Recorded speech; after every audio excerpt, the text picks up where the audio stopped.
is unemployment report came out. Numbers were generally good. The numbers were up. Wages were down a little bit.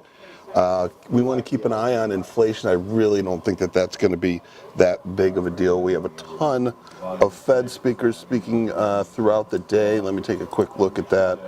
Yeah, we got starting at 9:15. We got Evans speaking, then Clarita at 10:30. Then we have Williams speaking at 12:45, Bowman speaking at 2, and then we have Bullard, Daly, Kaplan, and Mester. All basically, it looks like they're doing the same speech, but that's all this evening, so I wouldn't really worry too much about that. So let's see, the market reacted favorably to the report, which isn't surprising. Let's see if they can hold those levels.